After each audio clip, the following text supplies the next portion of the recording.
fifth session of PiCA Thesis Forum. And it has been really wonderful to see those presentations and seeing all of you attendees. Last session we had troubles due to rain, but we went ahead and postponed it on Friday, and that was a good session too. So today's session we are here, and I welcome Jinu Kurian sir to moderate this session for all, and we have presenters here from the earlier batches. I'll request Jinu sir to introduce them to you all. Welcome, Jinu. Right. Thank you, Kavita, for this time and space. It's an absolute pleasure to be a part of PiCA Thesis Forum. I hope today's session, like the ones before, add value to the discourse on design dissertation. So let's see how this goes. Good evening to all of you who joined us from India, and greetings to all who have joined us from other geographies. We have a transcontinental panel today that connects 3 different time zones. So it's going to be interesting to see how this works out.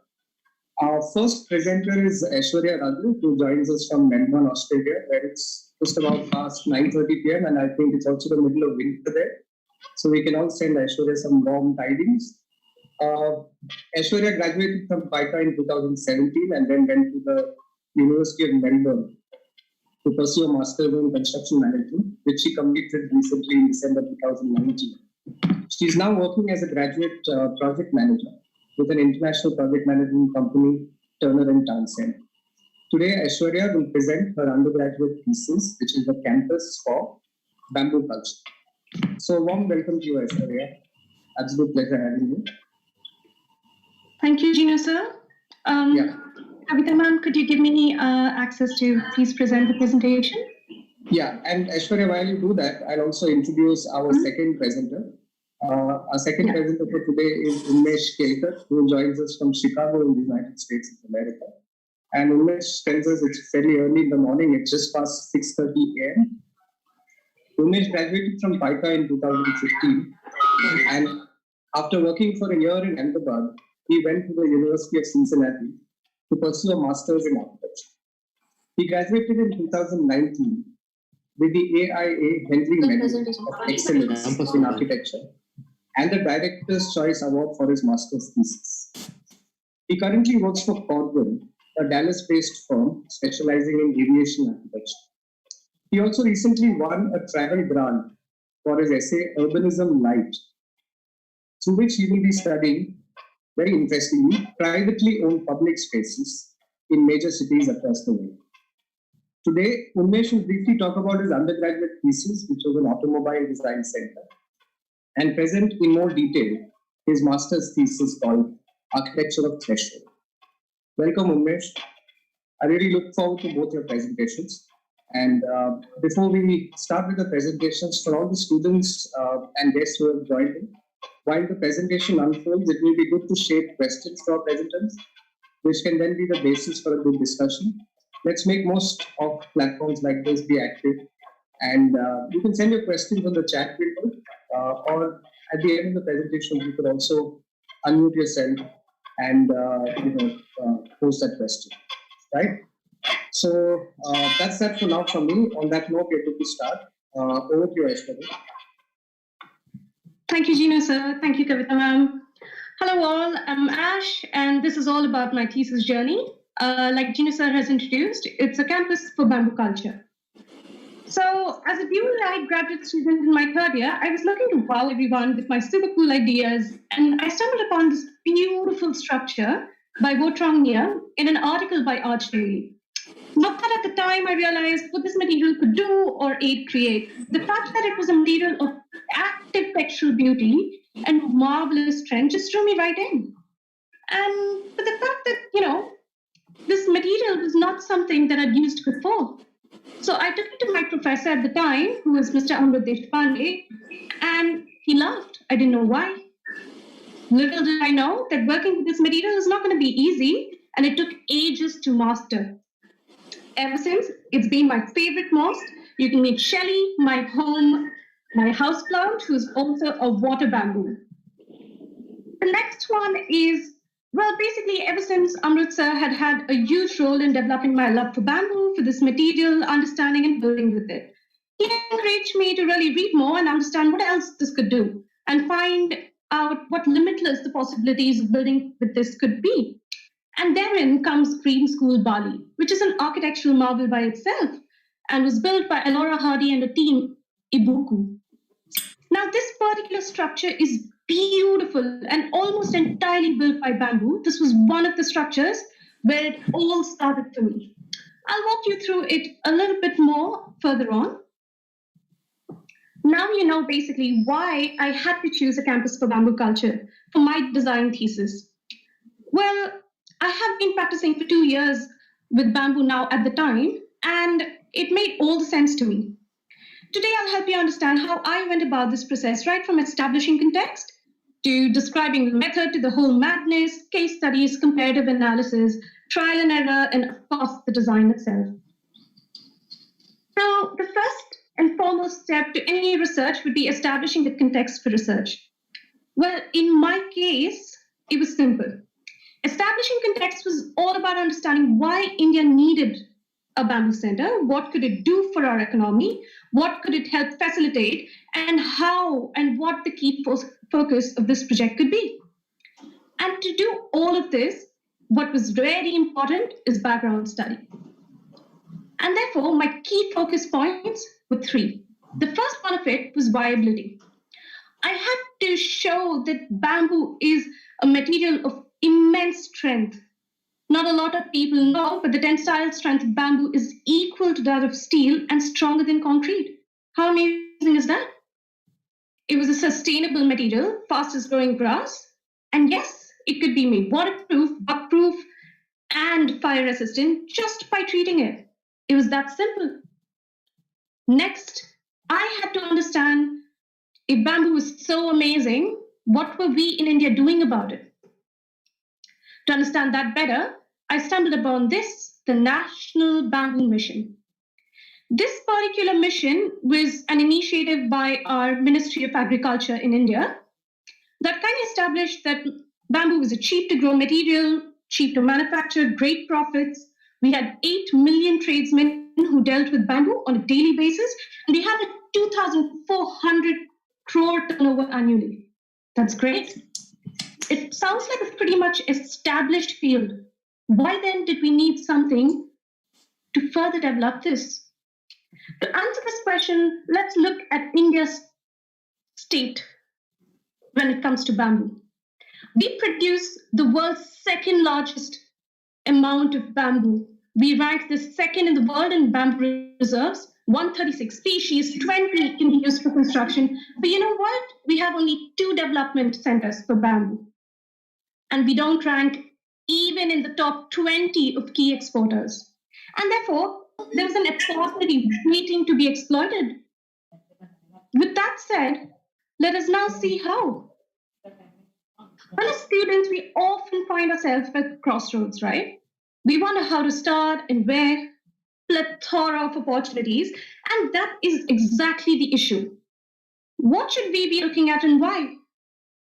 But yes, there's a method to the whole madness. Let's discuss my approach. Since mine was a very material-based study, it was important that I understood the design and construction with bamboo. It was very important to me that I studied construction techniques. I also studied design itself as to how it responded to site. For example, bamboo as a material cannot be directly used under sunlight because it tends to wear and tear, which means that I had to choose a location, a site that was appropriate to this material. And at the same time, I had to ensure that I value this material. It being sustainable, I had to respect it and use it to ensure that my site as well was organic and sustainable in what it created. And therefore, it had to be user-centric and also, most importantly, universally accessible. It should not discriminate between differently able, gender, no gender, anything of that sort. And also, I understood that these design constructions with bamboo would require trained labor, which means that human resource development was very important. This in turn affected what site I chose, what was the mode of transport, Where is my bamboo coming from? Where am I using it? What is the distance? How am I going to do that? What's the profitability? And what would the cost of construction be if it was trained labor only? Well, there came this particular topic. It only made sense to me that I drew inspiration from study of architecture that responded to my criteria, even though as architects, we often try to accommodate to a number of aspects that could have otherwise be considered, we tend to miss out on certain things. And that's where these case studies really help. I did about 7 of them, each with a different focus to understand not just building with bamboo, designing, but also to understand what had been done differently in terms of bamboo centers and why. Let me explain this to you in 2 case studies, 2 of my main case studies. The first one being Green Village, Bali. Now this was simple, okay? So I drew inspiration from a project that was in a similar climatic zone as ours in India. So it was a question of learning from these similar examples and, more importantly, understanding the criteria of their design. This, again, was a self-sufficient community designed by Elora Hardy and the Iboku team. This community was established right across from Green Village, and the bamboo they used was collected from farmers and partners across their land, which means that they grew their own bamboo, they trained their own people, and they built with it. That was amazing. And the most important part is they broke the stigma that bamboo is cheap, it's not strong, it's not waterproof. No. This particular project helped me get rid of that. This here is a 3-story structure that was built in Green Village, Bali. Bamboo is a strong material that is yet to be explored. That was for sure. It also helped me see that it does not compromise on the quality of space. There was beautiful transitioning of spaces. Space was used well, it was functional, it was utilitarian, and it maintained the essence of a bamboo structure. It was organic in its form and shape, and it responded to the climate. For example, it's in a tropical zone, and therefore it tends to rain quite often, and it's warm.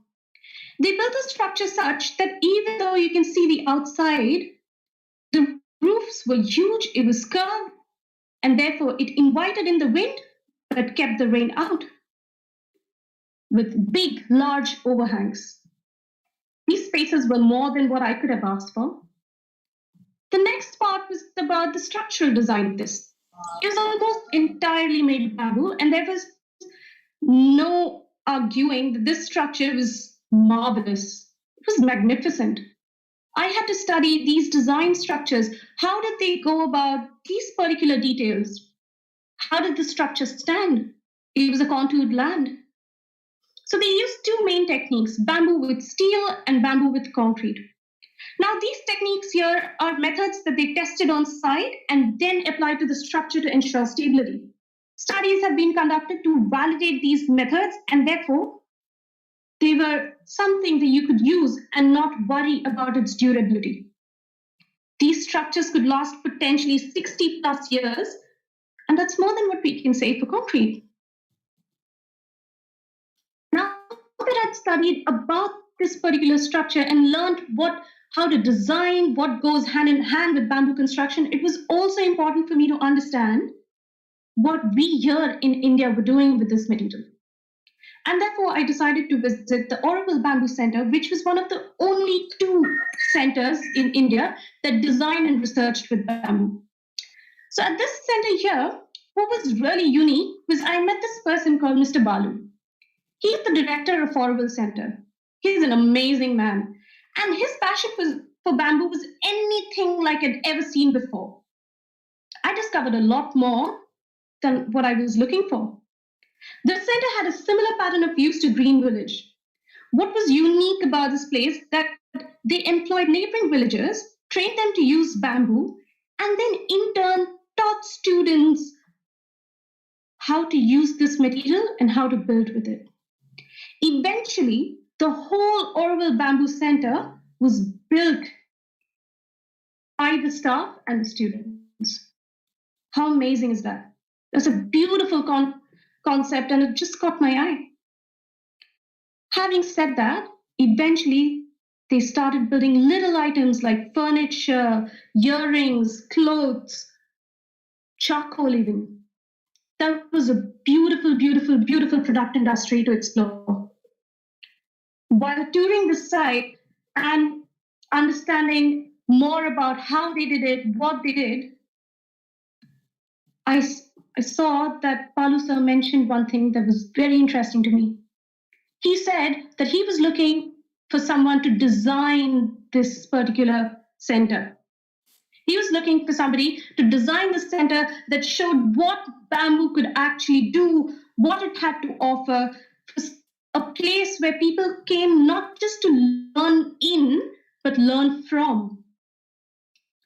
And that is all he needed to say. And I was super convinced that this is going to be the site for my design. It fit my criteria. They grew their own bamboo, so transportation was not a problem.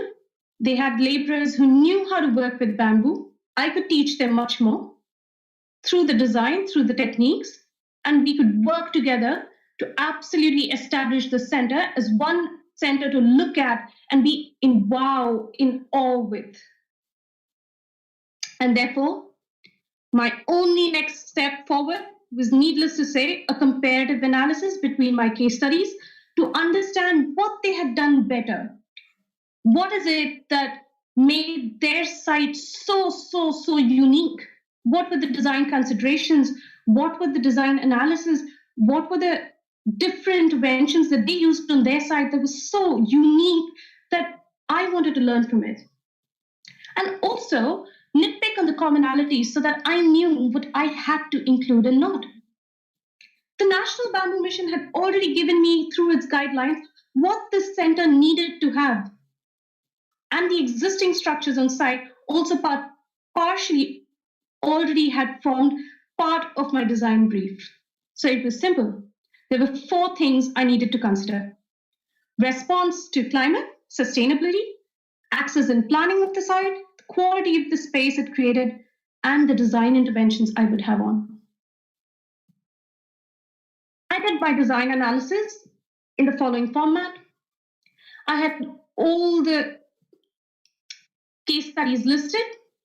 I actually divided them and studied them based on site, typology, climate, architectural context, and then studied the design considerations and the design interventions that they had. For example, was there sufficient airflow?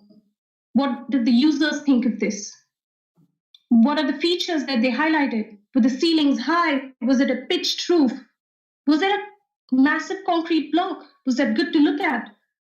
Was that functional? These gave me a fair idea of the do's and don'ts in my own design. The next step was to study activities and see what activities I should be considering and how they had considered their activities, for how many users, what kind of spaces did they use? Was it open? Was it semi-open? Why? And during the course of this time, I'd also asked those users at the Bamboo Center what they wanted. And one key element that they highlighted was they wanted a semi-open space that they could feel part of, not something enclosed, not something that suffocated. It was simple then. Once I did the study, I came to a conclusion that apart from the already existing administration block, the design center, the workshop, what they needed was a dry, wet lab where they could study their specimen of bamboo, understand what they're producing, how they could better improve their soil quality, what could they do to service the bamboo, and therefore, what could the bamboo do to better service them? They needed a library to archive all their collections, put it together, and understand, keep it for future generations to learn from. My next step forth was a simple site case study. Now, what helped me with this was my father hails from Tamil Nadu. So he could give me his invaluable advice on the real field climatic pros and cons, as well as what considerations I may have to focus on.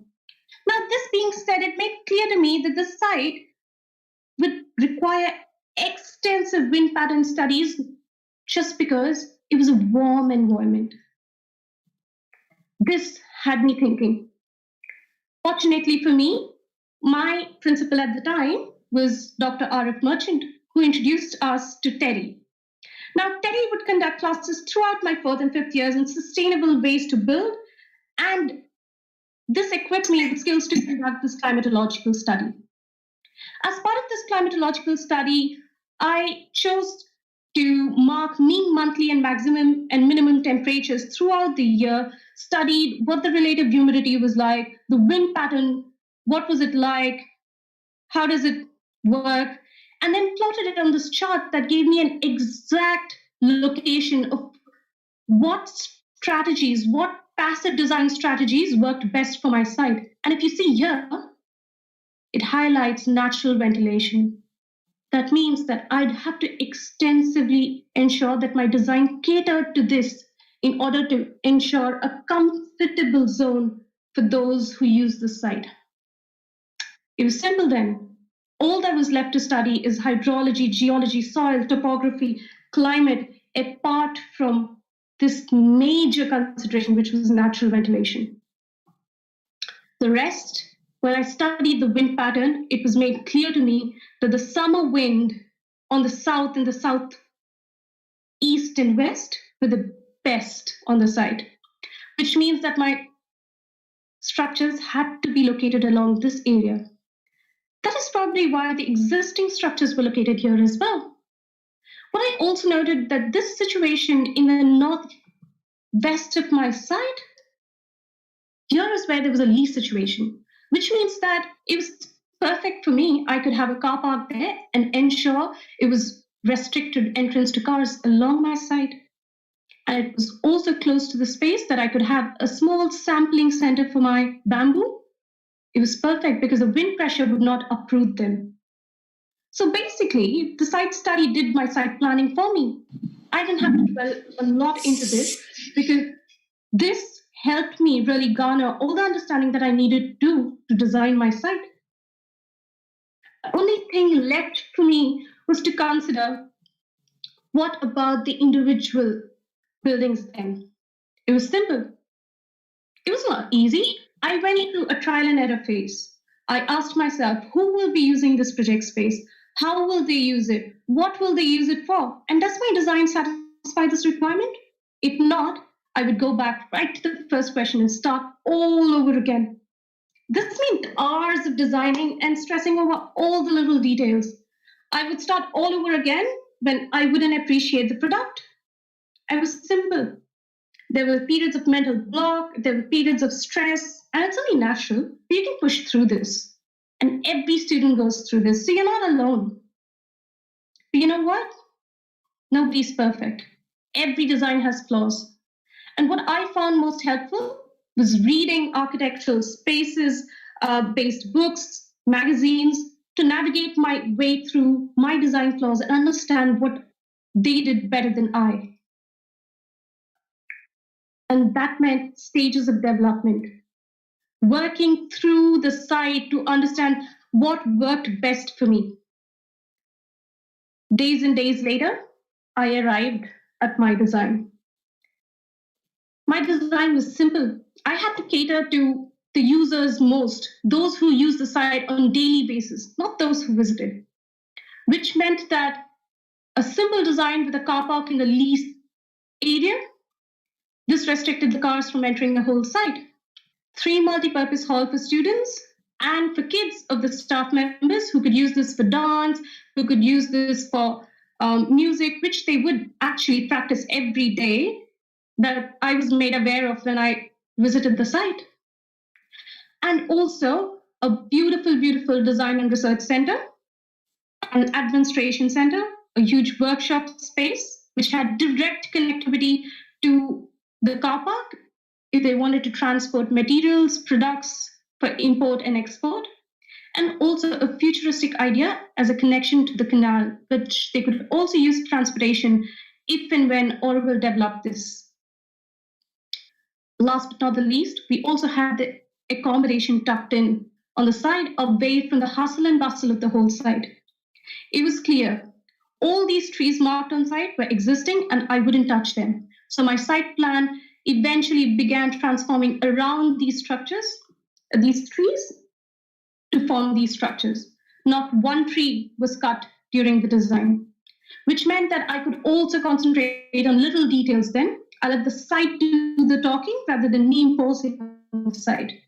Use paver block, bamboo curbstones, bamboo solar, landscape lights, courtyards, etc., to further enhance the design. In order for me to ensure that while you built this center, you also learned bamboo techniques one by one, it was important for me to plan this site in a way that once you clearly map this site out, you're able to learn one technique at a time, which meant that each building was designed with a separate bamboo construction technique. I'll explain. So the site plan ensured that the journey would lead from the start as a pedestrian, right? But we would start only from the accommodation and then move towards the end of the site. So eventually, by the time when you completed the site, you would know, you would have learned 12 different kinds of bamboo column construction techniques, 2 different kinds of roof construction techniques, and 3 different types of floorings and bamboo ramps. And therefore, you would have learned so much more just by developing your site, and that would not also in turn help people who came to the site show what bamboo can do. And finally, when you ended the site, you could then demolish the existing structure and build your landscape. Let's start from the structure that I built or designed first, or I planned that would be built first, staff accommodation. The staff accommodation was simple but effective. Firstly, the plan was to accommodate a family of 3 per house. Since the staff at the time had a single kid or none at all, the extra space on the back was to provide any extension facilities if they ever needed to grow their house, needed to extend their space, have an extra bedroom. Sure, they had space, fill out area to go continue building. 2, the roof acted as a small attic, therefore ensuring that they pulled in the warm, like the beautiful wind from the outside through the windows, and then the hot air could escape from the top between the roof and the walls. It was simple and effective. It was tucked away from the hustle and bustle, and you could only see the site for the accommodation after you crossed your workshop. This particular accommodation used wattle and daub techniques to form the walls, and also single columns that were placed approximately 3 to 3.5 meters apart. I'll show you the details of these columns and these wattle and daub techniques that I'm talking about a little further on. The second building that I planned to build was this administration block. The administration block had everything that an administration block should have, like your office space rooms, your director's cabin, your meeting rooms, and etc. Unfortunately, this was the only building on site that also required some AC. Considering we had heavy systems running, we would also need to secure it with AC because I didn't want to test the strain on the fire coating.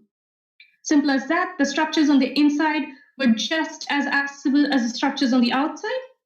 These were all ramped, so anybody could independently tour through the sites. They were all semi-open and therefore did not need an enclosed area to really suffocate you. You always viewed what was on the outside and you were a part of it as well. The main feature was this waiting space on the outside, which was a bamboo swing. And this had similar properties as well. It had large overhangs on the sides where the wind direction was, and really, really low overhangs on the direction where the rain would not affect it. Understanding that bamboo can be affected by the sunlight, we also provided thatched roofing to ensure the integrity of the bamboo stayed intact, and yet it was protected from the sunlight. The next one was the Design and Research Center, which consisted of an amphitheater-like setting for a lecture hall for all the workshops that the Oroville Bamboo Center created, their design studio, and a model space for where they could test and build with bamboo. they also had their library of their own. Now, this structure was really interesting because it used columns of 3 and 4 bamboos put together. And this technique used a very unique combination of concrete and bamboos itself. It had a very similar structure on the roof, where it incorporated the same idea of pulling in like really cold air and sending out the hot air from the top, thus keeping it always naturally ventilated. And it played around with the space in a way that you could always see the outside and never feel enclosed. Only these spaces that required high walls would have walls higher than 1 meter. It included a treatment center. It included a large space to play around with the bamboo to create the walls, the columns you were building with, small storage areas and centers where you could test it, a small workshop where you could build the products, and a large storage. This site now was connected directly to our car park so that we can transport all the materials out. Because now this was the stomach of the place, this deserved all the respect, and therefore the most difficult bamboo technique was used here, which was steel and bamboo. A column of 8 was used at a distance of approximately 10 meters from each other to create this space. Last but not the least are the multipurpose halls. The multipurpose halls were located at the front of the site. They used 2 and 3 bamboos to create their columns, and a beautiful roof structure that had space enough to invite light in from each of their curvatures. This was one of the last designs as part of this. This here is a construction sheet that I used. Like I said, this was a material-based thesis, and therefore what was unique is that I concentrated on how I went about designing the center and also how the center would actually work. So these design details were designed. These were basically walls that were used along the bamboo center, column types. There were about 5 column types, like I explained, the 3 columns. Then there were 4 column typologies that used bamboo and bamboo. These are the 4 column typologies that used bamboo and concrete, the 8 column typology that used bamboo and steel, and the single column that used a thick, dense bamboo. And I also went about to create different architectural construction joinery details for the ramp, for wattle and daub technique for the accommodation, the roof setting on top of these columns, details for all these shaded areas that we created, and therefore completing a wholesome design. Now, this is actually one of the last sections wherein I'll talk about this sheet that basically just shows a few views. So these building pads were built as part of my site for the workshop students to come and use and build and practice building with bamboo so that they didn't disturb the natural landscape around. These are views from how it looked from outside of the site. So anytime you were outside the site, you wouldn't feel as part of, you would always feel as part of the campus, but you would never feel as though outside it. Because at every location, you saw 2 parts of it. This is a singular view of the multipurpose hall that uses the 4 bamboo and the 3 bamboo and the 8 bamboo technique. And this is the swing that I spoke about as part of the administration building. There were several other techniques that we used as part of services as well, like water filtration unit that used koi fish to ensure that it kept the water clean. And also at the same time, this was filtered water that could be used again and again. It was not water that was pumped in or out. There were vermicompost pits planned along the site, in the middle of the site, and so on and so forth. And a lot more things. Looking back at my design from architecture, of course, now I feel like no design is perfect, and this one comes with its own set of flaws. 3 years after completing my thesis, I feel like my current masters could actually give me a lot of input into how long it would take to build these structures, what was this curve, what did the economic viability look like, and so on and so forth. But one biggest highlight of this was that the timing of building these structures ensured that there was no economic strain, and therefore there was a beautiful S-curve on your cash flow. You could ensure that each of these structures were built one by one by one, and finally the existing was demolished, therefore ensuring that you're not too strained with your cash. You're able to service one building at a time, a small portion at a time, and not everything comes together all at once. Like you say, Rome was not built in a day, but it's beautiful to look at, isn't it? At the end of this, I could not be more grateful. All these resources and all that's helped and everything and whoever has supported me. All these resources, including Arch Daily, the architectural community, all the research books, the literature studies I did. And finally, my thesis could not have been complete without any of these professors, the Oracle Bamboo Center, of course, my family, and my peers. Remember, thesis is more of a teamwork than you would like to know. I couldn't have done this without my peers. Everybody lent a huge hand in this, and I would like to applaud them today for aiding me in my success. Thank you so much, and that's it from me.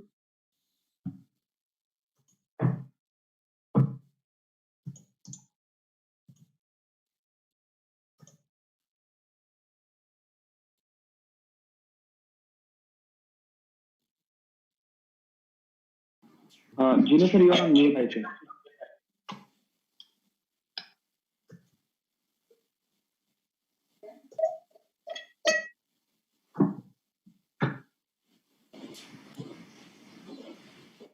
Yeah.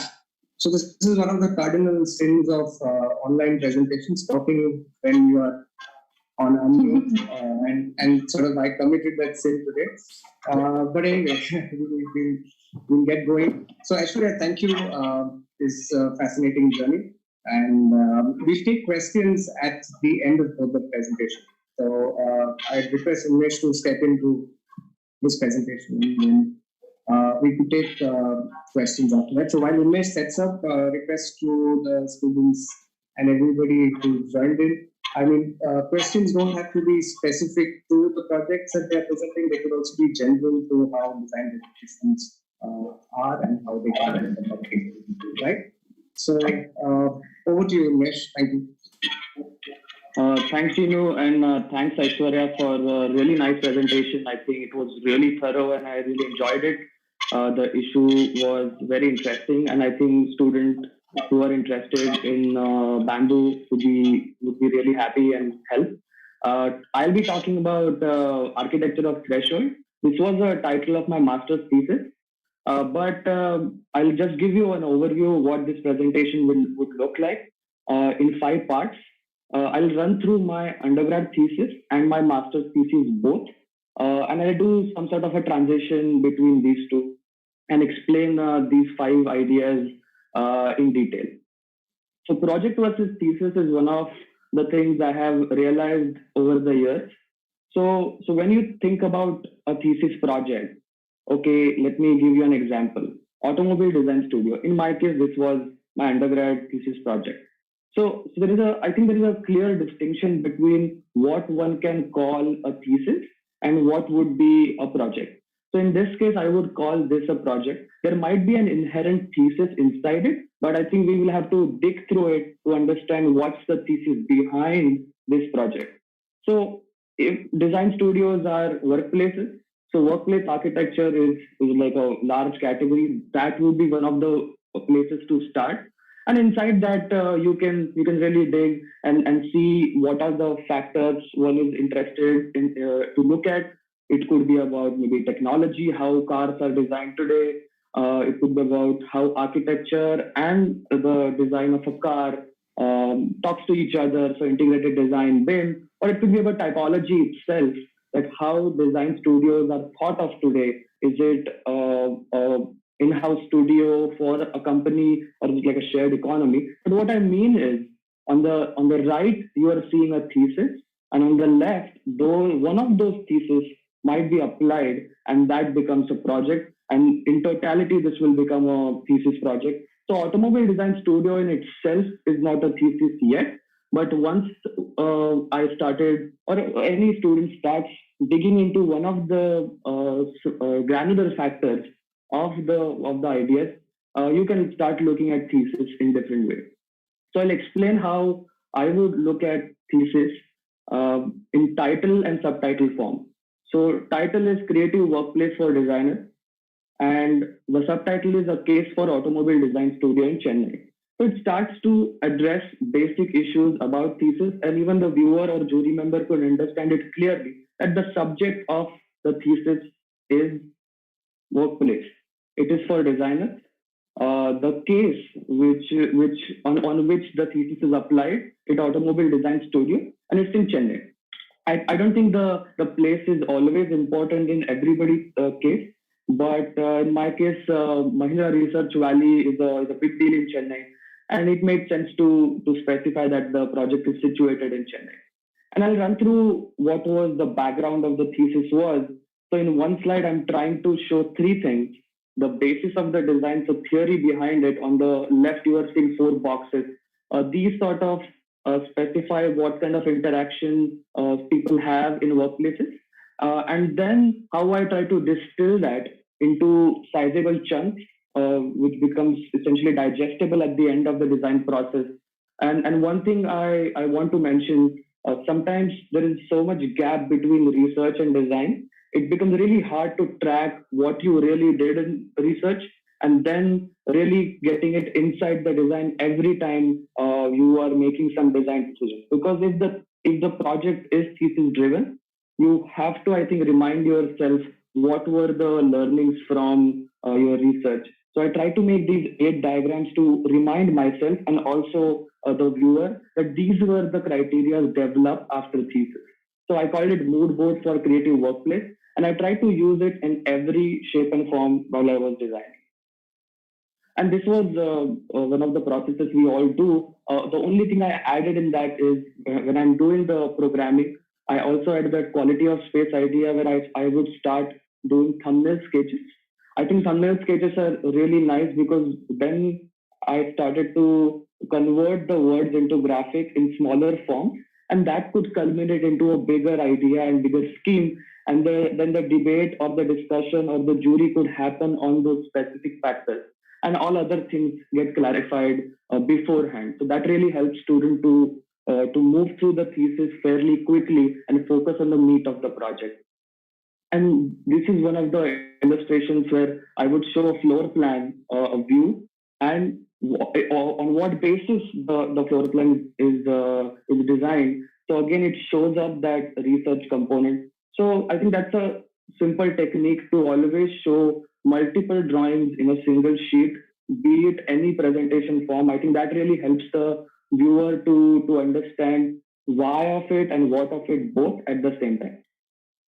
I also showing more illustrations of how this was translated in detailed form. Again, it has those roots of the research I did and how it was culminated into a design. The exploded view sort of shows how the floor plates were arranged and how the spaces were laid out in terms of mezzanines and quality of light, how it's manipulated. The rendering sort of shows how in context it would look like. And that was my short thesis, undergrad thesis process. And it was fairly linear. And this is where I want to talk about thesis themes. So what I have realized through the time is that I would look at thesis in 4 major types.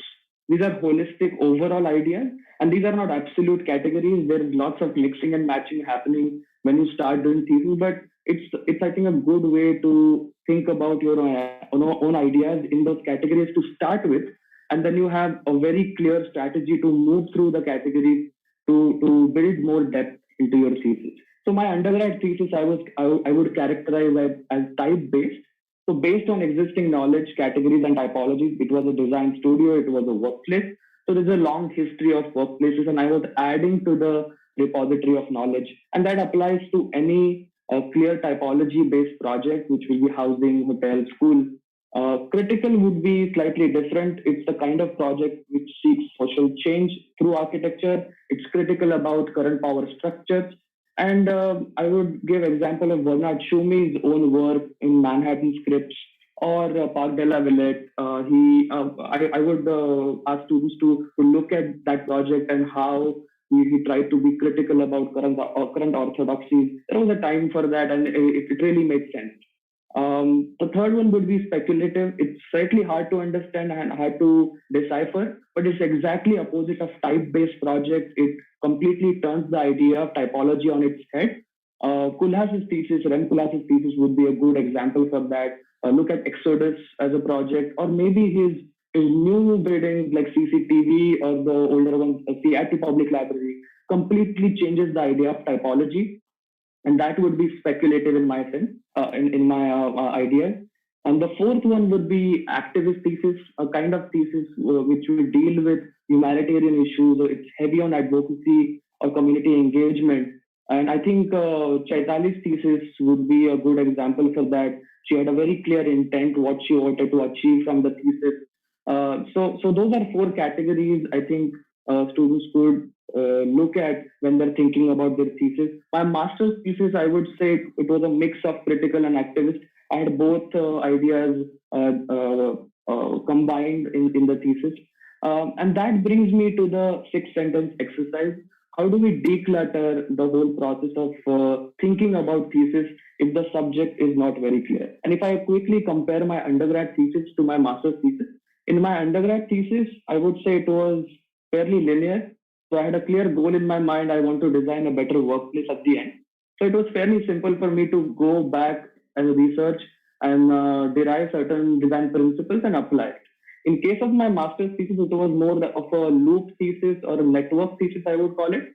And I was fairly clear about my problem, but I was not clear about my outcome early on. And I would say that really helped.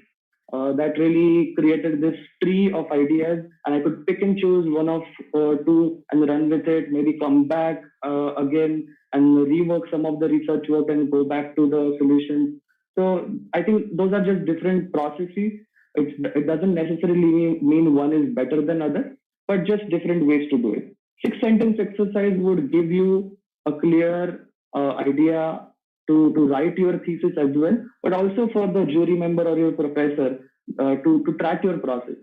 So in three parts, I would explain it: problem, solution, outcome. In problem, you would explain your question. What do you want to know? In the solution, you would explain what methods are you using. And in the outcome, you would build the rationale, build depth into your project. And I'll give my own thesis example in this case. The problem for me at the start when I started the process was globalization, cities looking monotonous and standardized. And I wanted to explore the potential of ordinary street and utilize it as a generative force in the design process of our cities. So the solution didn't come immediately, but as I was doing the site studies and doing reference studies, it was derived that I would focus on behavior, organizational pattern, and taxonomy of a threshold, which also encompasses part of the street and part of a building in public and private realm. And outcome really came late, and I'm still working on it, I would say. It was decided that I would do a framework kind of a system for urban renewal and redevelopment process. There would be incremental strategies that would sustain and enhance informal markets. It was specific to the site, but informal infrastructure, I would say. And you will think that did it happen in one day? No, I think it took many months and the refinement each month. And I think that's a good exercise as well to write these 6 sentences every month. It also helps the professor to track your progress.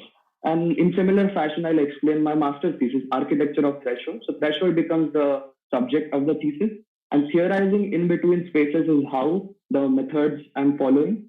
To reinterpret urban renewal would be why of it, why I'm doing all this. And in Mumbai, specifying the site. And that's the difference, I think, between the linear and network thesis. And I'll move to the research and design of the master's thesis itself. The threshold, one thing I want to mention before I move to the actual drawings and thesis illustrations, for the network thesis or loop thesis, what I would call, is I have an idea, let's say threshold, and then I started reading about basic references for it. So for the subject, for the methodology, and for toolkit. So once you start tracking your own legacy of your own subject, I think it's much easier to research it and track your legacy. So for the subject, Rahul Mehrotra's Kinetic City was a good reference. For methodology, Jan Gale's Life Between Buildings was perfect because it actually talked about threshold. Earlier, I thought when I developed this idea of studying threshold, I thought it was fairly original, but it was not. There was many books on it, and as I started digging into it, I started knowing more. But that's not a problem. I think running behind novelty is not necessarily the best way to go forward in thesis. I think it's okay to know that somebody has already done it, but building mastery over it, that would help, and maybe at the end you will create something new. It's very hard, but we don't know for sure. It's just a journey we have to go through it. But reading these books really gave me enough confidence that the subject has some meat in it. It had good background, and there were lots of books written on it. There was a theoretical backing to it. So in this way, you can track your own legacy, your own research legacy, and I would suggest everyone to do something like this to not only clarify it for the jurors, but also for yourself that where are your ideas coming from and what's the basis of it. So the Michel to Practice of Everyday Life as a book is one of the oldest references I could find on using everyday life as a generative force. Obviously, the everyday urbanism is a big category right now in urbanism world, in city making. It's not necessarily the most popular, but it does have its advantages. So studying these in totality really helped me to understand how big the subject is and in what parts I can contribute. So the threshold in this case would be, I'm imagining this whole space as one and trying to derive a discipline around it. So we are pretty familiar with studying buildings. So we do case studies, we go inside the building, draw floor plans. But in case of threshold, it's not really clear. It's this ambiguous space between street and building. So how does one go about studying those places? And that was the whole thesis and the toolkit creation was about. The site was in Thane, very close to my house, and it's a very interesting place, multilingual, multicultural. There is a immigration to this place from various sites in India and Mumbai itself. My family have come from South Mumbai, to be specific, Shivdi, and they have moved to Thane. And there was a big migration movement back in 70s, 80s, in 90s in North India. And at the time of partition from Sindh, Pakistan. So there was a Sindhi camp near my house, which was my site, which was the informal market. It was still very active and lively market. On the left, you are seeing the existing condition. And on the right, you are seeing my speculative urban condition when the urban renewal happens. On the right, you are seeing the plan which city has produced and just my interpretation how the new buildings would come up because FAR and everything is going up. And then I started mapping how the informal market would be restructured or what will happen to it. And I used my thesis learning to reinterpret this place. So that was the from thesis research to design the transition. And I'll go through 4 major ideas which I tried to develop in the toolkit to study any threshold. One would be behavior, second would be temporality, third will be organization, and the fourth will be taxonomy. Now, behavior and organization we are fairly familiar with it. Behavior is we study people, how they sit, how they talk, how their postures are, how they behave in a space. In organization, it's the bare bones architecture of it, I would call it deep structure in Charles Correa terms, that you try to find those invisible lines, those invisible forces in the design, and how can you document that. Temporality and taxonomy was fairly interesting and fun, because architecture is usually looked at as a static entity, but temporality gave me an opportunity to document same place in different events. So evening, morning, early morning, or at a very specific festival, how the same space would be used. Taxonomy is classification, but with a very specific intent. And I'll show a few of the illustrations of those in detail now. In behavior, so I don't draw that well by myself directly. So the technique I use to immerse myself into the context is I click lots of pictures. By the way, these pictures are taken by my dad. So thanks to him, I think he clicked amazing pictures. It was really good for me to and what I would do is put a tracing on it and start tracing them and make this unfolded elevations to understand the street in totality. And having those layers in front of you really helps you to think about as a design process. And you are seeing those small scale figures at the center, which are the postures. Those are traced scale figures. I use them in my renderings later as well. So the renderings are not just like these ghost scale figures which do not have any identity, but they fit in the site because they are from the site, they are the subject. So that really helped me as a process, and I'm still following it through. I think it's a really potent way to illustrate design ideas and putting user at the forefront of the design. In case of temporality, I think showing these axonometric drawings really help, because it shows the potential of a space and how the space is utilized in different ways. That was important characteristic of this site, that the C-shaped buildings and the courtyard was extensively used.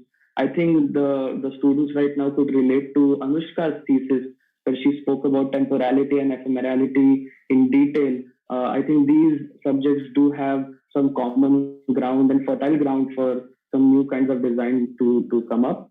Organization, I try to create a spectrum from very small handheld container where you eat bhel or pani puri. On the right, you have a festival infrastructure, which is a big monument-like structure, and one gets the whole idea. What are the ingredients of this threshold? And taxonomy is a classification of major threshold types in the city. And I want to specify that this is not a documentation right now in this form. It's a synthesis of many types together, but that could be explained in 4 major types. So gated, permeable programming, step up, and enclave. And in my thesis book, I try to explain each of those in detail. But they have their own corollaries, and in your everyday life, you will see these 4 conditions in some form while you are moving through the city. This is sort of specific to Mumbai region. If I were to do a similar study in Delhi, I think we will surely find more such typologies. But having this kind of taxonomy helped me to understand types and what I was addressing at the core when I was designing for different sites. So those would be 4 major criteria for the research framework.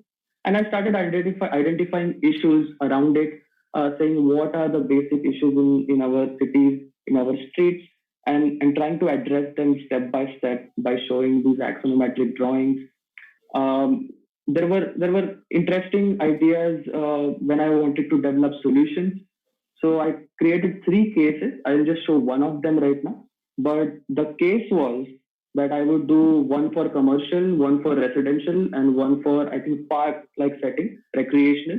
So in this case, what you are seeing is a speculative urban condition after urban renewal. If we don't do anything, you have a sidewalk, and then you have a temporary market condition, some kind of eateries, or the shops, the smaller kiosks happening on the edge. And so it starts getting into the traffic and the similar issues which we are facing right now.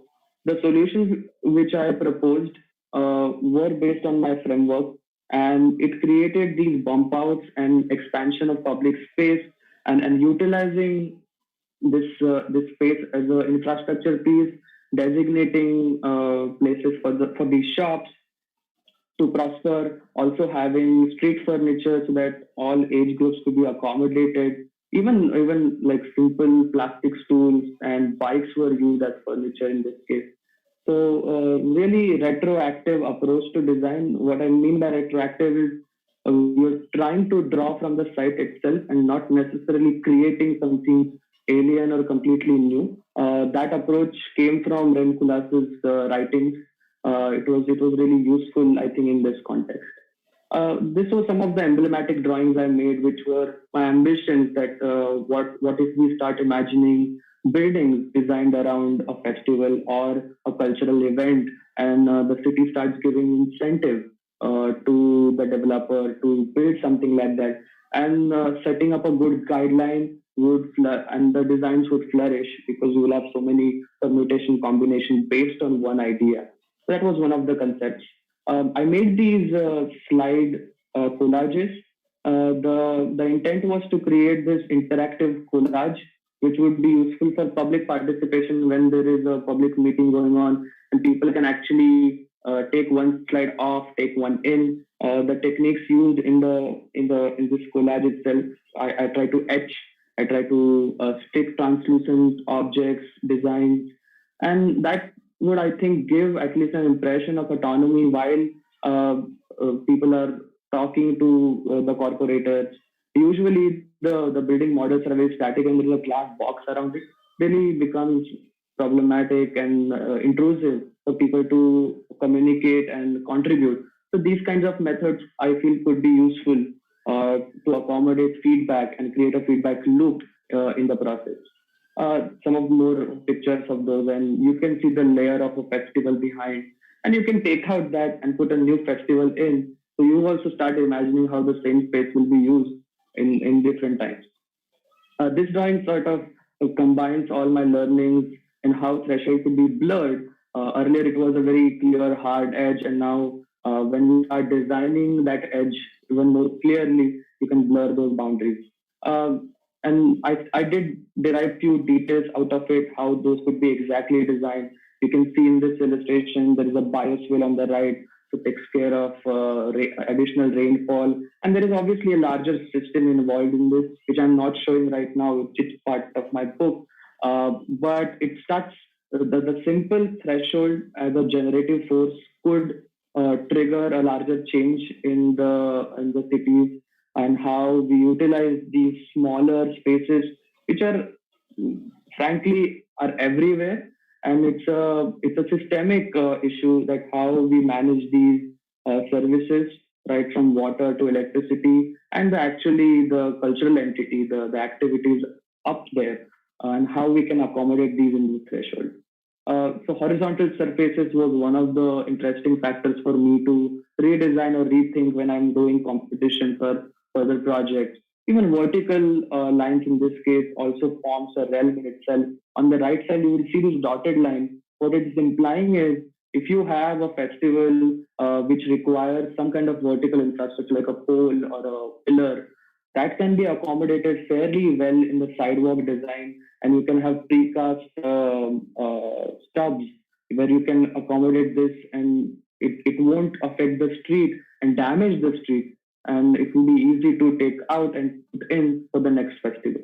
So these are some of the solution-based ideas, and this drawing combines all these learnings. On the left, you are seeing a residential building. On the right, you are seeing a commercial building. At the center, you have a park, and obviously, it's a collage of a kind. And the threshold is kind of blurring between the street and all those buildings, and people can freely move through them. It creates a very engaging environment. The streets become more live. At the same time, it doesn't create too much chaos for other users, including cars, because the clash between these two is the most egregious problem in the street. So this was trying to address those issues. And I want to just summarize 4 of my learnings from my thesis.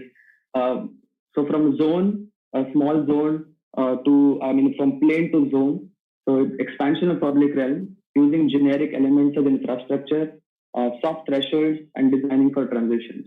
I did try to incorporate this idea of changing from plane to zone and expansion of public realm in my thesis. And I did design for transitions. Soft thresholds and generic elements of infrastructure, I couldn't really use them as solutions in my own thesis. But as I was moving through the thesis obviously had an afterlife, and I worked on many competitions after that.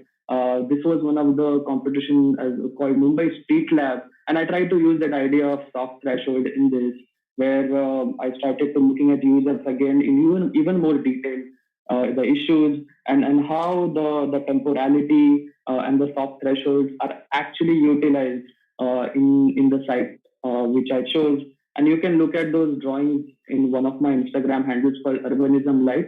I've posted lots of drawings there, and you will be able to find descriptions of it based on what. But the message I want to drive is there was a framework which was set up, which was fairly robust, and it helped me create variety of design solutions. And even now, I'm drawing so much of nourishment from those learnings and using them in my competition entries. And this is just one of the examples.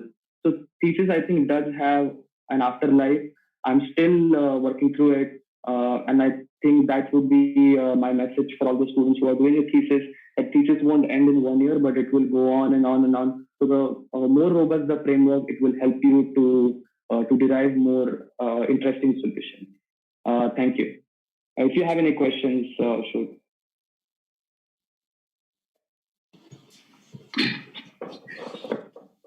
Right, Unmesh, fascinating presentation. I mean, some of the drawings were so beautiful and also very well narrated presentation of read. So I think we can open the floor to questions. And I'm not sure if we have questions from the audience yet, but I can maybe just set some in chat box, Gino. Just check the chat box. Yeah. Okay. But yeah, okay, I just saw that. So, just to set the ball rolling, as if, when we want to, start by asking a question. And I'm just trying to sort of look for common links between Aishwarya and Unmesh's thesis. And one of the common aspects that I see is that both the projects began, and Unmesh, your case, I'm specifically referring to your master's thesis. It began as an inquiry. I mean, in Aishwarya's case, it began as an inquiry into a material, and in Unmesh, your case, it began as an inquiry into a spatial theme or an element in urban spaces. So there was no clear outcome that was visible when you started, right? And it must have gradually unfolded. And I see this as a bit of a challenging premise, especially in the context of students who are, in the middle of their hesitation. You do at times sense the fear of the unknown, okay? And subconsciously, a lot of students define the end and then sort of backtrack their way into a research, So if you can tell us how was it different to you, and what would you, tell our students in terms of looking at different approaches, especially in the context of what you mentioned as a linear or a loop or a network, So yeah, if you can just respond to that.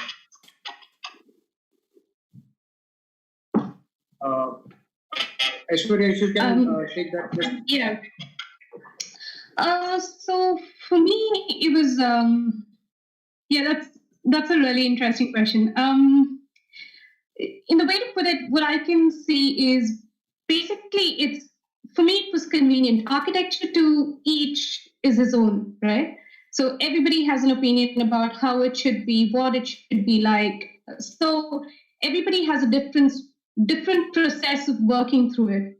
For me, because it was very material focused, my idea was to see what I can do to facilitate the growth and nurture that material beyond just produce a design that looked amazing on paper. So for me, it was important to give back to the material as much as that material was giving to me. So I couldn't just decide that, okay, you know what, I'm going to build a bamboo center and that's that. So when I started researching more and more about bamboo and what it held and how it was in India, what we were doing currently, it just made more sense to me that like I said, if you see the presentation and I talk about my key focus, I learned that India has only 2 design centers, which means that we actually need a design center that can facilitate this kind of a whole learning about bamboo, learning about construction techniques, learning to build with it, training people to build with it, and creating more and more opportunities for us, because this is a youth sector. So through my research somewhere, I understood that this was a viable solution for me, wherein it would be an experience not just to design a place where you learn in, but also you learn from. So any person visiting the site should be able to experience what bamboo can do rather than just learn from books and pictures and models and so on. So I think that made sense for me because it was a material, but I'm sure that for a lot of other people would have a different view on this. Yeah, I agree with Aishwarya. I think having a non-linear thesis really helps you to branch in different directions. If I were to quickly compare my undergrad thesis to master's, I don't think having a linear thesis is an issue. Having a clear goal at the end and just moving through them, some people, which is, I think, fair enough. In case of my master's thesis, I think the subject itself was has many stakeholders, and like it's just too vast to decide a solution at the start. What I would suggest is we can speculate. I mean, I did speculate that I'll design a skyscraper at first. In my first month, I did speculate that, okay, after doing all the framework, all the research, I'll design a very nice skyscraper with some kind of interface which has an urban ambition or something like that. And I did say that in my earlier presentation, but there was a sense of understanding that this will change. And the professors in my school were probing me that, is that really is that what we want to do? And then I started saying, oh, I want to also design streets. I also want to design kiosks. So it became like I want to design everything. But then one can start go into the exact parts of it, what you can eat at that time, what kind of time one has. And my own thesis chair told me, don't play cricket on both sides. Don't just ball and run to the other side and bat as well. So maybe choose one side to start with. And we will see what happens to the framework later. And that really came to fruition. I am still using the lessons from the thesis. And they're going fairly okay. I mean, the tank is still fairly full. So let's see how it goes.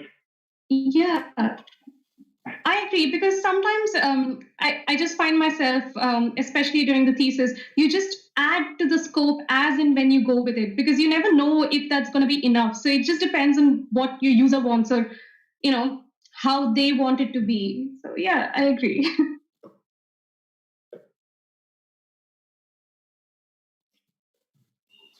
Gino, unmute.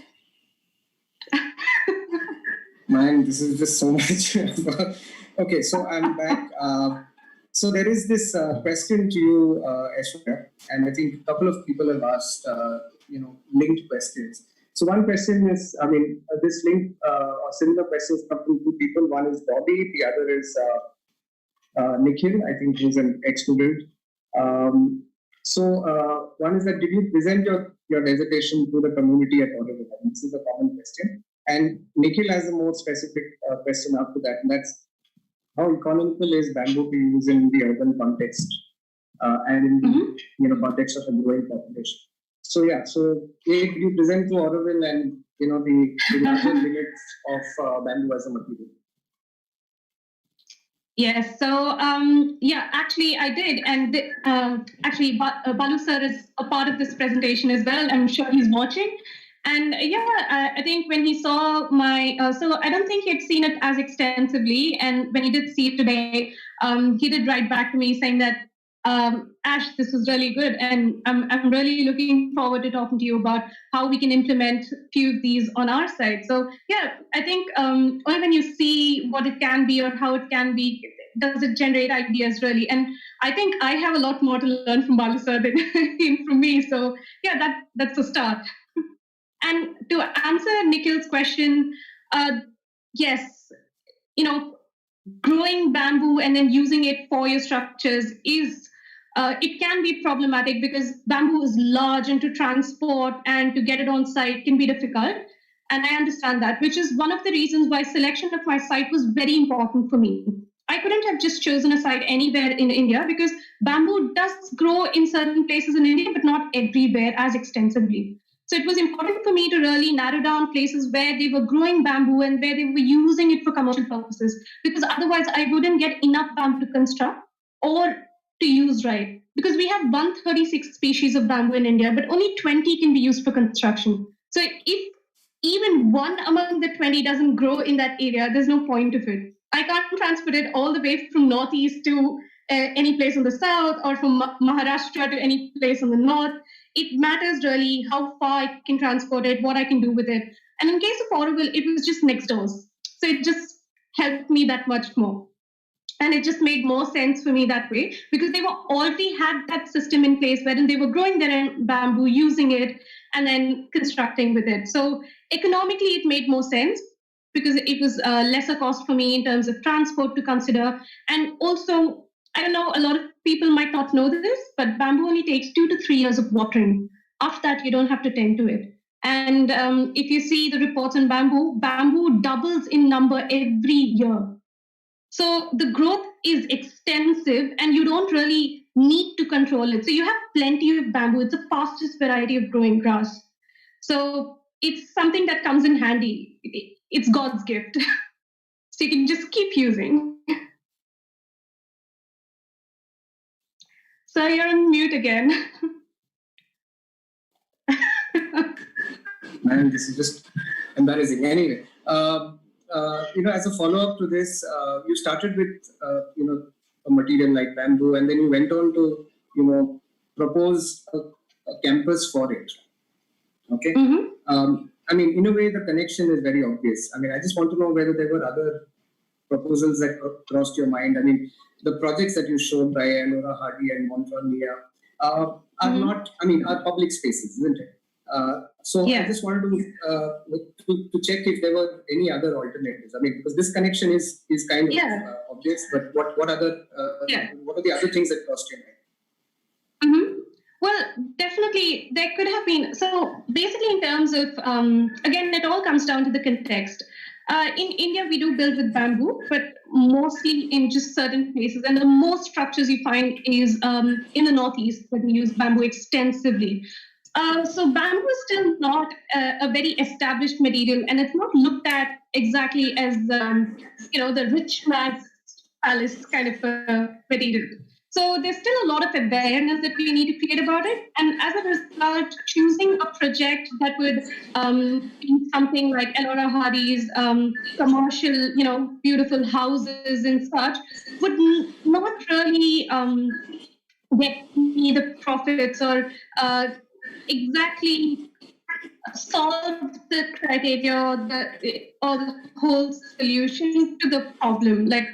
Because the problem here was that we know that bamboo exists, but we didn't know enough about it. And the only way to propagate that bamboo was not a cheap material to build with, but you could build with it by not compromising on the quality of spaces. At the same time, have it so beautifully integrated within your design was important to propagate. So although I could have done residential, commercial buildings, or even resorts, actually India has a few bamboo resorts that are coming up, which are brilliant. But I think when I started off, my idea was to ensure that I'm establishing bamboo as a contender. So it only made sense for the center. Right. But otherwise, yes, there are several other things that we could have done. Okay, so I'll move on to a question. There's a request for a question coming from Reshma Sathe. So, Reshma, if you want, you can unmute and ask your question.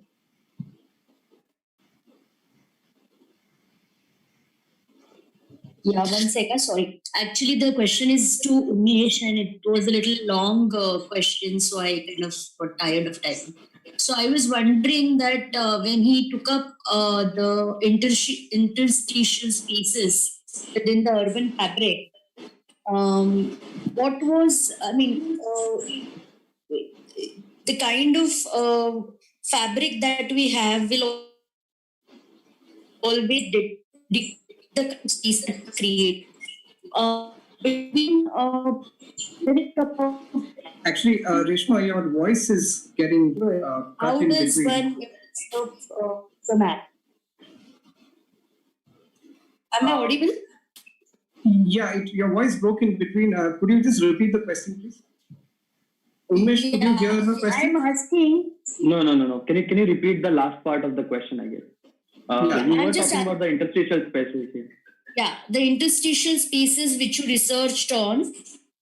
I'm saying that they are very, they have a very local flavor, isn't it? So they will change from city to city. So how do you navigate with, getting some generic formula, so to say, or some generic ideas to deal with it? Yeah, I think that's an interesting question, and I would say there is an opportunity to do two kinds of researches on this. We will surely find some genericness in overall Indian context or maybe South Asian context, but studying maybe cities like Mumbai, Kolkata, and Delhi as a comparative study would be a good place to start for me to decipher what are the differences and what are the commonalities. I would say in terms of generic solutions, the sidewalk infrastructure itself, if it is not culture specific, could be designed as a framework.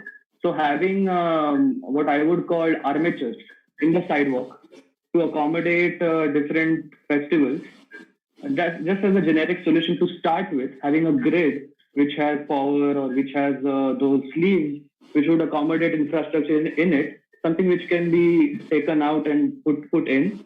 That would be one of the generic solutions, I would say. I was recently working on a Kochi competition and the context was completely different. It had a water at the edge. So obviously there is a sense of specificity, but yeah, using generic elements would help, like simple elements like sidewalk surface or lamps, street lamps or garbage cans. It's very simple things, and that can set up some sort of hierarchy in the spaces, and then we can leave it out. Then the specificity of the space would drive the place and make it the place which it is. I think, yeah, I mean, I don't know for sure. I'm still delving into the subject, so let's see how it goes. Thanks, Unmesh. Yeah, I think Unmesh, that's a good response. Unmesh, I'll stay with you, for the next question. And I noticed a very strong presence of language, in your thesis. And can you just explain, the role language played, as a tool or as a method in both your research as well as design? And when I say language, I'd also like to extend that the association of language to the language of drawing also. I mean, some of the drawings were just beautiful. You could just look at it for a while. So if you can just highlight, how language becomes, a generator of ideas. Yeah, I think that's a crucial point in any thesis, that what kind of drawing technique one is using. In my case, whenever there was a specificity to the site, I used perspectival views, so something you're looking from person's eyes, and I would show exploded elevations or perspective views. But if it is a systemic condition, something which encompasses the whole city, I would use axon, because that gives us some kind of a neutrality in the view. And I learned that from Rem Koolhaas's own work in Manhattan, where he showed these beautiful axons and showed New York blocks as these islands in themselves. And the axon view sort of gives us that neutrality. So that's one. And I think language ties back to that one. I had words to describe something. I mean, I will give example of taxonomy. Taxonomy in simple sense is just a classification, a categorization, but there was a synthesis involved.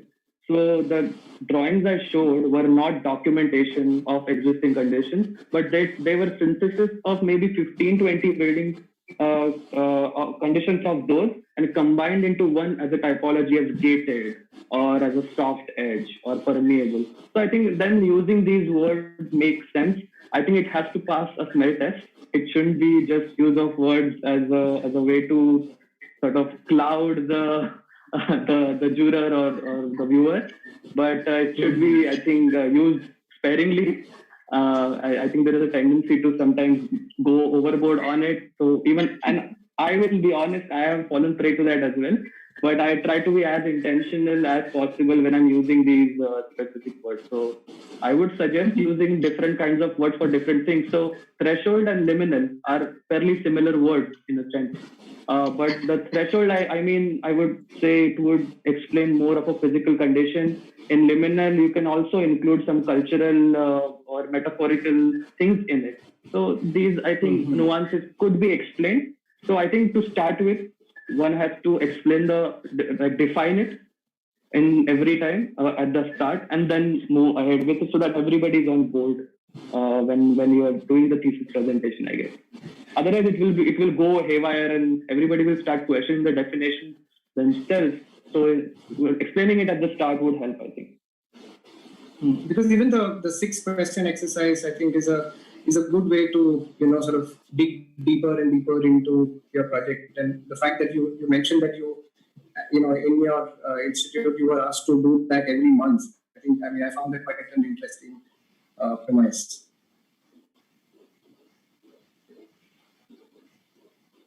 So I will. There are a couple of questions from Venkatesh Kishan. Okay, and in fact, there's another question which is linked to this specific question. So we have students in semester 9 who are part of the audience, who are getting into research and are also simultaneously find themselves in the middle of a pandemic. So if you can just talk about any research methodologies or tools that that students can use during research. How can one do research remotely? Are there resources that one can find online? Unmesh, I think, did mention about his father being an ally during his thesis, because sitting in Cincinnati doing a thesis in Thane. If you can talk about how in times like this can students do or conduct research?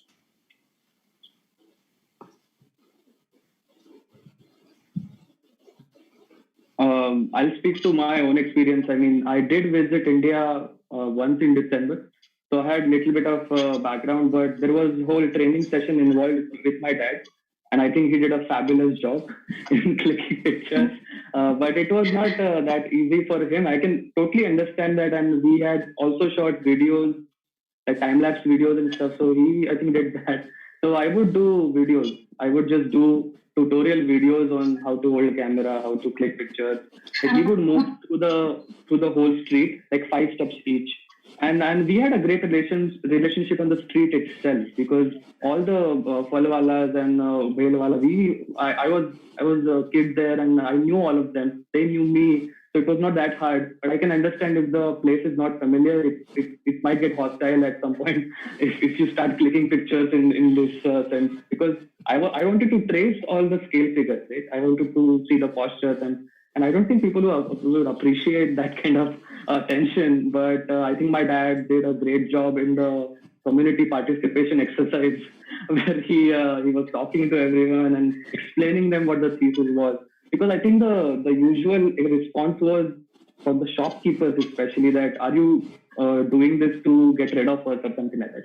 So I think it also, it gives me shivers. It just gives you an idea that how the situation is from their standpoint. I'm just doing a study at this point, very, very naive and innocent way to study it, but for them it's their livelihood. So just it helps me. I think doing video conferences really helped, and it was pandemic situation for me because I was not able to be there. So it's still like that. I'm not able to move. I think video conferencing, communicating your intent very clearly with drawings and with notations, annotations, I think that would help. Okay. If I can also just add to Unmesh's response to Venkatesh's question about how can one do research in a context like this. Specifically from the perspective of reading material, there are a lot of portals like JSTOR or academia.edu or archive.org, which has a repository of journals, essays, books that is available for you to access. Some of it is available free, some of it comes behind a paywall, but one can use portals like this to access information. I mean, because now you may not have access to libraries. So there are alternative, digital platforms which can act as libraries in time practice. But yeah, Aishwarya, you have anything to add to this? Yeah, actually, interestingly for me, when I was doing my case studies, most of my bamboo case studies were actually all those similar climatic zones, but outside of India. So like in Malaysia, Singapore, and so on. So these places were, obviously I couldn't travel to all of them during my thesis when I was doing it. So I really found it helpful that we had websites like Design, Art Daily, Reshaping the Future that spoke a lot about these architectural spaces. They spoke about the plans, the sections, and in fact I got a lot of my information for my literature study from these websites, because even though you would find this I think with every single online blog or magazine nowadays, that every person has a different view to or a different perspective to a design. Just by reading a single project's article on Art Daily, Design, and Rethinking the Future, I could get 3 different perspectives on the same design. And it need not always be the same. So I would get different sections, different houses, different plans, and also a different view to what it could have been. So that really helped me understand what the design was all about, even though I couldn't physically visit the site. And a lot of times, these projects also they put up their own, the whole detail of the projects on their websites. If you visit like architectural firms and their websites, you can get a lot of information about these designs as well. So that would also be a good idea. And sometimes architects are more than happy to really contribute to your work. Like I remember just picking up the phone and calling a few and saying, I see that you've worked with bamboo. Is there anything that you could, suggest that I take care of, or what are the considerations? And there were a few architects in Nagpur who were working with bamboo extensively, and they actually did spend half an hour with me on the phone, just explaining to me what I should take care of and what I should probably just ignore and not delve into as such. So yeah, I found it really useful, and I think students have to do that as well.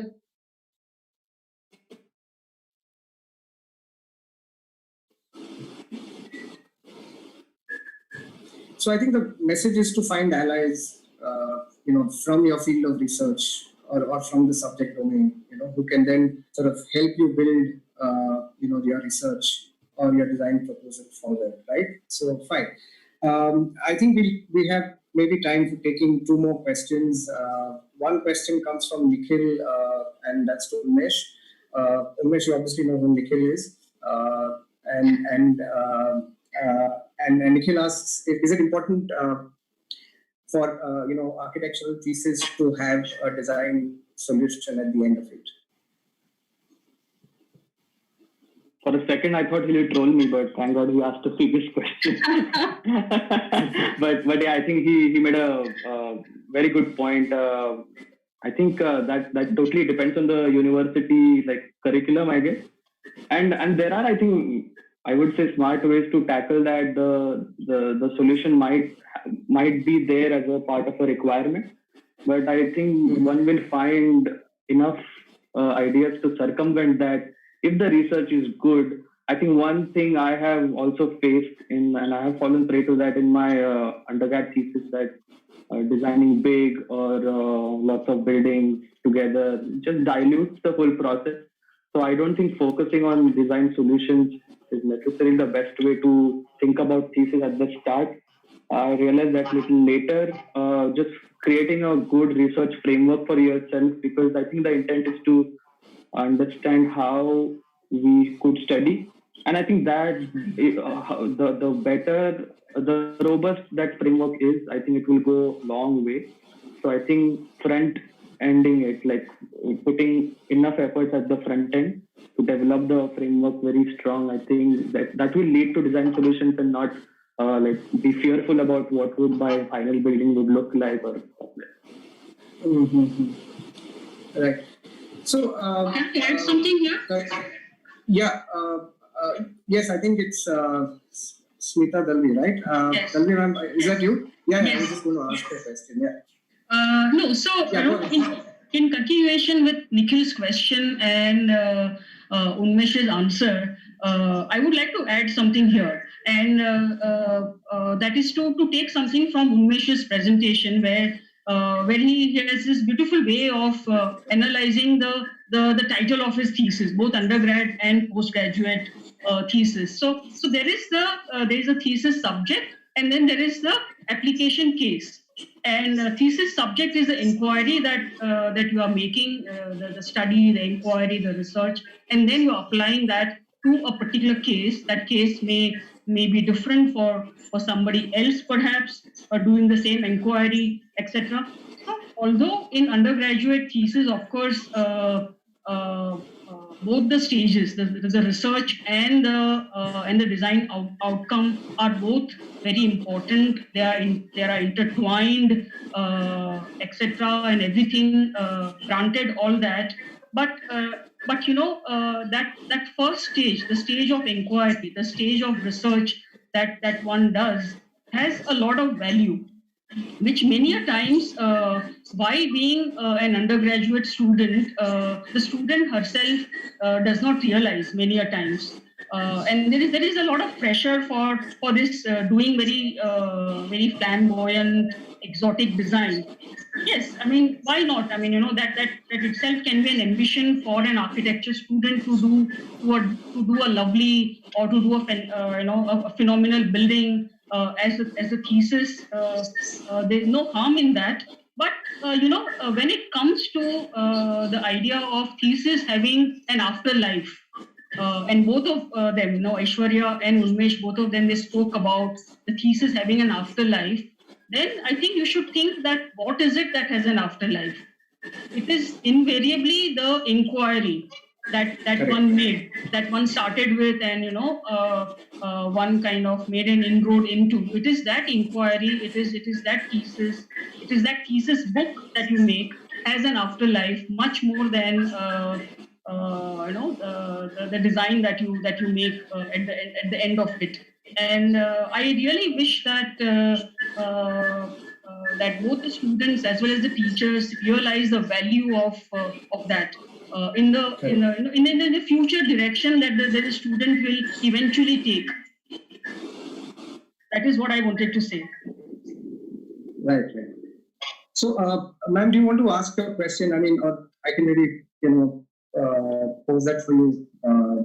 So, Umesh, one of the questions that Ravi ma'am had, she wanted to know more about the fellowship that you won, the travel fellowship that you won. So the travel fellowship is focused on my own firm where I work, Corgan, and they have each year one travel grant for one person in the office, and there is no subject involved. Anyone can write an essay as an idea what they want to do. It is focused on travel. So for this year's essay, I wrote Urbanism Light as I'm developing this idea around threshold, studying threshold. And I named it around privately owned public spaces. It's a fairly, not trending, but popular idea in New York and San Francisco, where privately owned spaces are utilized as public functions. And there are many issues around that. And I wanted to use my thesis learning to study that.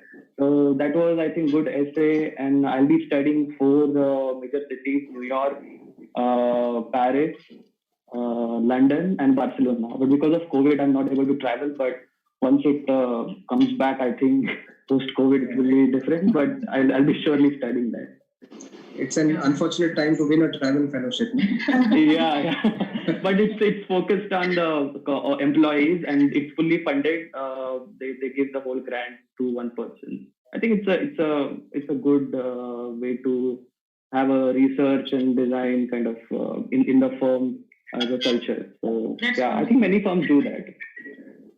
That's wonderful. And I might interest both of you, both Aishwarya and Unmesh, because I know, I briefly knew you as students, and I know your research bent and you are writing essays and stuff. So you know the Tecton journal, and the doors of Tecton are always open. We are receiving submissions. So yeah, so please check out the website and do the needful. Right.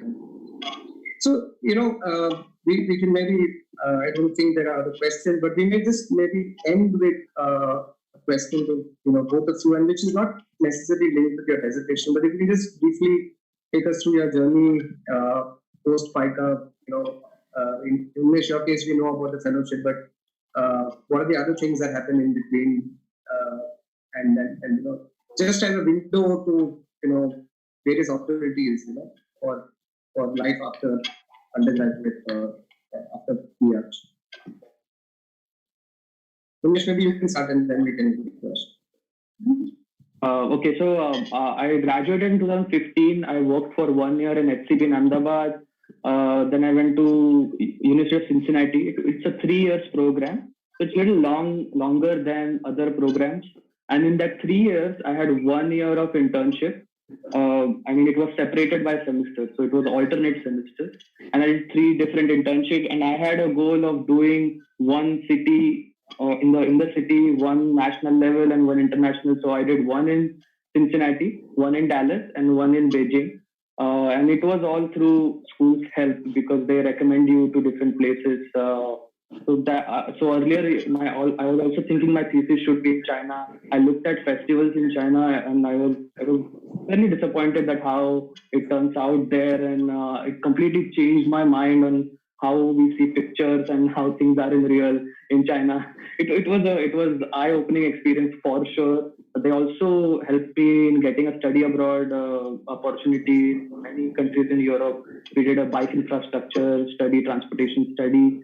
And I think the school had a big role in it, so I'm really thankful for them. I haven't traveled to anywhere before the age of 22, any country ever. So it was every of these countries was learning experience. You came to Panvel for 5 years.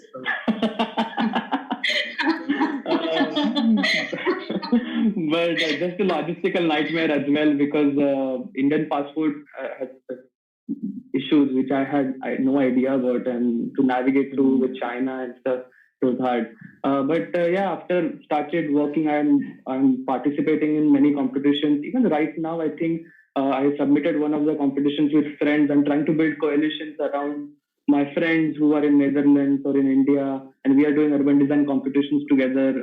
So currently, we were working on this Ente Kochi competition. It's a canal front development competition, started by, I think, Kochi government. So that has been the overall journey, and I think school helped. Right from undergrad, I think the symposium we had a great. I still have a hangover of it. I still remember the presentations. I try to use those lessons. So it's been a good journey. Opportunities. I'm trying to find more opportunities. I would encourage everyone to read these different things and apply it as many places as one can. We won't get everything, obviously. We'll apply 10 places and one place will respond back. I think it's just good to try doing different things. Whatever sticks, I guess. Right. Aishwarya, you? For me, it's been actually my thesis played a large role in where I landed up today, because as part of doing my thesis, I realized there was so much more to architecture than just design. So this whole built environment sector where, you have construction, you have quantity surveying, you have project management, design management, these aspects of it, I learned when I was doing my thesis, and I understood that there was so many more aspects to it. I think somewhere that drove me to my master's. Within 1 month after my thesis, I was here doing my master's with, did masters in construction management. So it was more about exploring this different built environment career journeys, wherein, I did a few courses with QSing, cost management. I did a few courses with PM and building. And it was a lot about, so there was this very interesting subject where we designed the facade and learned how the facade would be a fantastic addition. And as well as we also ensured that not just was it sustainable and responsive to the climate, but it was also economically feasible. And such things. So it was very interesting having this combination of architecture and construction, bringing new perspectives. So that was really interesting. And ever since now, it's been I graduated quite recently in December, and I've been working since with Turner & Townsend. So yeah, it's been a pretty good experience. I'm enjoying myself. I'm just looking forward to learn more. Right. So yeah, I think that's a good note to close today's session. May the learning never end. And thank you so much for coming over. And I think we will want you guys to keep coming back whenever there is a space. And if you have ideas that you would like to pitch to us as a school, as from a learning academic perspective, please do that. You don't necessarily need to wait for us to get in touch with you. Please get in touch with us whenever you feel that you have something interesting to share.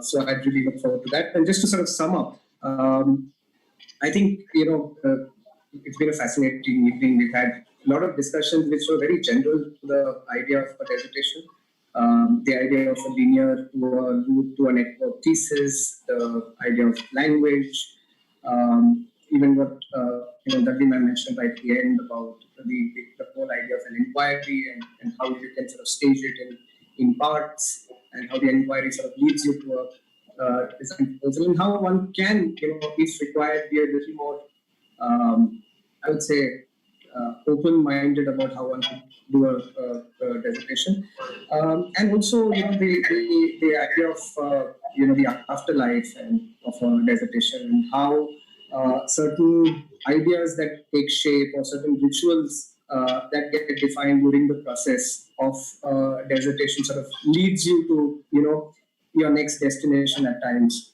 or to maybe new avenues. And also, quite simply, some wonderful drawings were at display today. So there was just so much to learn from, both as a teacher, as a student, at all levels. So thank you so much, Aishwarya and Unmesh. And you, Aishwarya, have a good night, and Unmesh, have a good day ahead. I know you need to get back to work. So that's it. Thanks, Kavita. Over to you, and then you can sign up. Yeah. Thank you, Jinu, and thank you, Aishwarya and Unmesh. It was really a wonderful session, and there was so much to learn and really engaging. The discussion that you had with everyone and the students who were here, faculty, was really engaging and in-depth learning session for all of us. So thank you all for coming here, all my colleagues and the students. And I look forward to having you all here again next Thursday at the same time, 5 o'clock. And we will have some interesting sessions next Thursday. And the theme is Sikkim landscape, as we're going to have 2 presentations, and all 3 theses are based in Sikkim. So something from Northeast. Let's look. I look forward to having you all there. Bye-bye. Have a good night. Bye. Thank you.